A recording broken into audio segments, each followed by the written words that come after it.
بسم الله الرحمن الرحيم. الحمد لله رب العالمين والعاقبة للمتقين والصلاة والسلام على نبينا محمد وعلى آله وأصحابه أجمعين. أما بعد، شرح شروط الصلاة وأركانها وواجباتها لشيخ الإسلام محمد بن عبد الوهاب بن سليمان بن علي رحمه الله تعالى، والشرح لفضيلة الشيخ العلامة عبد المحسن بن حمد العباد حفظه الله تعالى. اینک با یاردم الله تعالی ما درس خود را دوام میدهیم از شرح شرطهای نماز و ارکان و واجبات آن از آن شیخ الاسلام محمد بن عبد الوهاب بن سليمان بن علي رحمه الله تعالى، شرح از آن شیخ علامه عبد المحسن بن حمد عباد، الله سبحانه و تعالی این کس را محافظت کند. درس امروزی ما نواقض الوضوء، شکننده های وضوء طهارت. قوله یعنی سخن صاحب متن شیخ الاسلام میفرماید که و نواقضه ثمانیه الخارج من السبيلين والخارج الفاحش النجس من الجسد وزوال العقل ومس المرأة بشهوة ومس الفرج باليد قبلا كان أو دبرا وأكل لحم الجزور وتغسيل الميت والردة عن الإسلام أعاذنا الله من ذلك. یعنی اختصار کرده گذاریم و شکننده های وضوء 8 است. یکم آن چیزی که از پیش و پس خارج می شود، دویم آن نجسی که از بدن به مقداری بسیار خارج شود، یعنی مانند شرک و غیره، سوم رفتن عقل، چهارم با شهوت رسیدن زن، پنجم رسیدن اندام نهانی خواه پیش باشد خواه پس، ششم شکننده طهارت خوردن گوشتی اشتر، هفتم میت را شستن. البته یعنی که این رأی خودی شیخ است ولی راجحان است که حضور نمیشکنن، انشاءالله با خودی شیخ میفرماید. هشتم از اسلام برآمدن، یعنی مرتد شدن، ترک اسلام کردن. الله ما و شما را از این خصلتی که از مرتدی نگه دارد. شیخ علامه شارح میفرماید که اول نواقض الوضوء الخارج من السبيلين، یعنی اولین شکننده های وضوء آن چیزی است که از پیش و پس خارج می شود.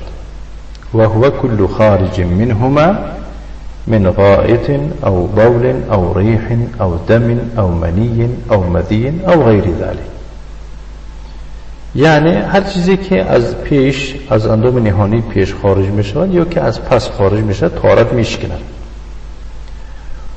مثلا عادتا چی خارج می شود از پیش و پس؟ غائط یعنی که نجاستی که از آخر خارج می شود غائط می کنند، او بول شاشه از پیش، او ریح باد، او دم یا که خون یا که منی یا که مزه. مزه یعنی که این هم یکی از چی گویم نمی هایی است که در وقتی مرد و زن با یک دیگر بازی کردنشان از مرد چی خارج می شود و چی می شود؟ یعنی صفتش یک چسبنده است که چخلی در حدیث گذاشته باشه یا غیر از اینها دیگه چی. رسول الله صلی الله علیه وسلم فرمود که لا يقبل الله صلاة احدكم اذا احدث حتى يتوضا،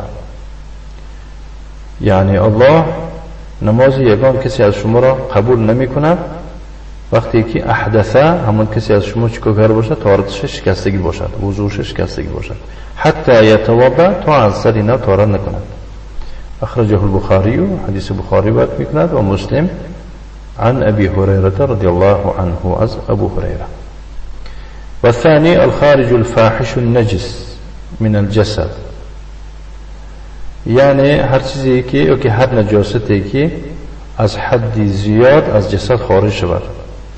شیخ میفرماید که اختلف العلماء في الدم الخارج من غير السبيلين هل ينقض الوضوء او لا. علما میان خود اختلاف کردن. آیدی خون، آیدی چی؟ آیدی خونی که خارج می شود از غیر دو راه، یعنی که از پیش و از اندامهای نهانی پیش و پس خارج نمی شده، از دیگر جا می خورد. آیا همان خون که در دیگر عضوهای بدن خارج می شود طهارت را می شکند یا نمی شکند؟ اختلاف کردن، اختلاف است. وقد ذهب بعض اهل العلم الى عدم نقض الوضوء به. بعض اهل علم به چنین رأی آمدن به چی؟ به نشکستن وضو به سبب این خون، یعنی خون شکننده وضو نیست. چرا؟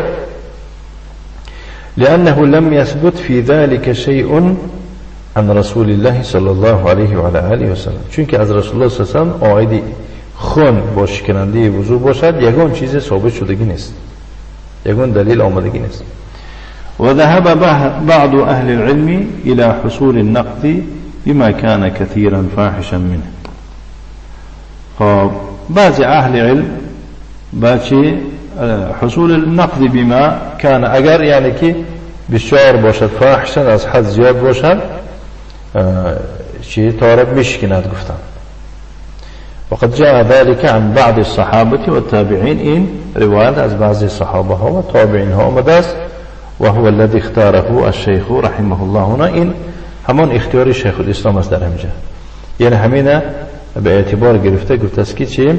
الخارج الفاحش النجس من الجسد، گفته از شکننده های وضو قرار داده است شیخ الاسلام. و هو اخذ بما فيه الاحتیاط. این هم یکی، یعنی شیخ الاسلام هم یک چیز چنگ زده است که در آن احتیاط است. و الخروج من الخلاف، از اختلاف برآمدن است. انظر المغنی، کتاب المغنی مجلد 1 247 صفحه را بین گرفته است. و مجموع فتاوی شیخ ابن باز رحمه الله این کتاب، و فتاوی اللجنه الدائمه برای افتاء، یعنی فتوای کمیسی دائمه، لجنه دائمه برای فتوا بینگر مجلد 5 261. الثالث زوال العقل، یعنی دیگر از شکننده های وضو رفتن عقل، یعنی که از عقل بیگانه شدن است. ينتقد الوضوء بزوال العقل بجنون او سكر او اغماء او نوم مستغرق. طهارت میشکنه به رفتن عقل، یعنی عقل رفت طهارت میشکنه به سبب دیوانه شدن، یا که مست شدن، یا که چه از هوش رفتن، یا که خوابی عمیق رفتن، خوابی وزنی، خوابی نه. اما اذا كان النوم نعاسا لا يذهب معه الاحساس، اما اگر خوابی پینکی باشد که با این یعنی که احساسش نرود، حسیاتش گم نشود، که این یکون جالس مثلا نشستگی باشد، او قائما که راست خوابش برده باشد، فحصل له نعاس، که برایش خوابی چی درمتش بگه، یعنی نعاس خوابی پینکی. فخفق رأسه، سرش فرامد، سرش افتاد. ثم تنبه، با یکی بیدار شود، سرش پایان برد یکی بیدار شد. فإن ذلك لا ينقض الوضوء، چنین نوع خواب طهارت نمیشکند. فقد روى مسلم في صحيحه، ما مسلم در صحیحش روایت میکند عن انس رضی الله عنه، از انس بن مالک بن الناظر الانصاری گفت: كان اصحاب رسول الله صلی الله علیه وسلم ينامون ثم يصلون ولا يتوضؤون. یعنی اصحاب پیغمبر صلی الله علیه وسلم عادتا چی خوابشون میبرد، نماز بعد از نماز بخواندن و وضو نمیکردن برای نماز خواندن. و لفظه عند ابي داود، همین لفظ بود در نزد ابو داود هم آمدگی است. كان اصحاب رسول الله صلی الله علیه وسلم ينتظرون العشاء الاخره، یعنی اصحاب پیغمبر صلی الله علیه وسلم عادتا منتظر نماز خفتن میشدن، عشاء الاخره گفته، یعنی که آخرون نماز گفتند. حتی تخفق رؤوسهم، تا اون درجه نگران میشدن، منتظر میکشیدن که سرشون میافتید، سرشون به پایان میشد، میفرامد. ثم یصلون، بعد از آن نماز میگذاریدن، ولا یتوضؤون، وضو نمیکردن. و هذا يدل على ان زوال العقل ليس حدثا بل هو مظنة للحدث. اساسا دلیل می شود که رفتن عقل اساسا حدث نیست، یعنی شکننده نیست، بلکه این چی محل گمان است برای حدث، محل چی گمان است. و دلیل لذلك ایضا قوله صلی الله علیه و سلم، به این دلالت من قول پیغمبر صلی الله علیه و سلم وکاء السهی العینان. وکاء گفته گره هم میگن یا که ریسمان، اصلا ریسمان چیه که دهنی کوزه را میبندن یا که دهنی خلطه که اون میگرن میبندن کو اوی به زبان عربی وکاء میگن. وکاء یعنی که بندی از سه گفته دوباره میگن، یعنی که عقب حلقی چه اندام نهانی پس را سه میگویم. خب چی میشه از رسمان یا که بندی حلقه چه اندام نهانی پس دو چشم باشد، همین چشم ها پوشیده شدن و بند چی میشود؟ خوی میشود، کشاده میشود. فمن نام فلیتوضا، بنابراین کسی خواب رود، خواب رفتن به چی میشه؟ به پوشیده شدن چشم ها باید که طهارت کنن. رواه ابو داود، حدیث ابو داود روایت میکنن ان علی رضی الله عنه و سنده حسن، سندش حسن بوده است. وانظر ایوان غلیل، این کتاب نگاه کنید است. وقد نقل تحسینه عن النووي، یکی تحسین اینا نقل کرده شده است، یکی نقل کرده است از امام نووی یحیی بن شرف النووی، والمنذری از منذری هم عبدالعظیم ابن عبدالقوی ابن عبدالله ابو محمد زکی الدین المنذری 581 تولد 656 وفات المنذری. و ابن صلاح من نوم مشهورش میشه ابن صلاح عثمان بن عبد الرحمن ابو عام تقی الدین المعروف بابن الصلاح. الرابع مس المرأة بشهوة، رسیدن زن با شهوت. هذا الذي اختاره الشيخ، این اختیار شیخ است، شیخ این اختیار کرده است. احد اقوال الثلاثه، یکی احد الاقوال، یکی از سه قول در این مسئله، سه قول آمده است. والقول الثاني انه ينقض مطلقا، قول دوم از آن عبارت که مطلق مشکنه. وثالث انه لا ينقض مطلقا سواء كان بشهوة او بغير شهوة. قول سیم چیه؟ طهارت نمیشکند مطلق، خواه یعنی که به شهوت باشد، خواه به شهوت باشد. فهمیده؟ دویم قول چی گوشته؟ مطلق، فرق داره، خواه به شهوت باشه، خواه به شهوت میشکن. دویم گوشته است که فرق خواه به شهوت، خواه به شهوت نمیشکند. دویم قول. سیم قول است. اذا لم يخرج مع الشهوة شيء،